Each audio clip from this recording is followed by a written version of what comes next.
राज्यसभा के लिए पार्टी की तरफ से प्रत्याशी हैं और मजबूती से वो चुनाव जीतेंगे। हमारे पास नंबर है और कहीं भी किसी भी प्रकार की कोई गुंजाइश बची नहीं है, एक सुई के भी बराबर। तो बीजेपी कहीं सफल हो सके ऐसा कहीं कोई संभावना भी नहीं। तो मैं समझता हूं कि इसके ऊपर कोई भी किसी प्रकार का कयास लगाया जाए तो वो व्यर्थ है। और वो भारतीय जनता पार्टी का गिराव देश के प्रति उन्होंने खतरा पैदा कर दिया है, लोकतंत्र को खतरे में डाल दिया है, संविधान के पीछे तो काफी समय से पड़े हैं। ये अब जनता के बीच में भी ये बात आ चुकी है।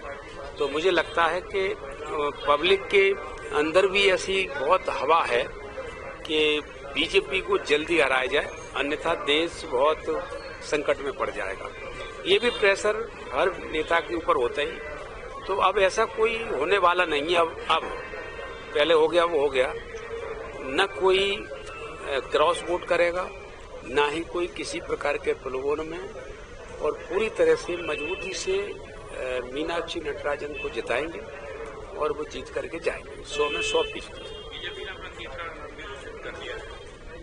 कर दिया है।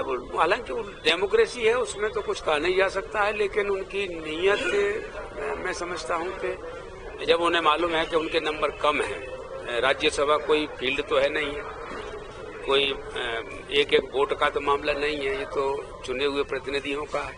तो जब उन्हें मालूम है नंबर है नहीं, तो दृष्टिकोण स्पष्ट हो जाता है कि वो खरीद फरोख्त की दम पर ही इलेक्शन लड़ रहे हैं, अन्यथा कोई मतलब ही नहीं। बीजेपी तो बहुत कॉन्फिडेंस है, कांग्रेस में क्या है कॉन्फिडेंस का लेवल? नहीं, बीजेपी का कॉन्फिडेंस जीरो के बराबर है। बीजेपी सोच रहे हैं कि हम कर चुके हैं, अब वो बीजेपी नहीं कर पाएगी, और बीजेपी के पास अब उतना विश्वास बचा भी नहीं, जनता का विश्वास खो बैठे हैं। अभी इलेक्शन करा दो, आप इलेक्शन करवा दो, सेंट्रल का इलेक्शन हो जाए, तो मैं समझता हूं कि बीजेपी हारेगी। अब बीजेपी के पक्ष में है नहीं, माहौल नहीं। इसका असर हर लीडर के पीछे पड़ता है।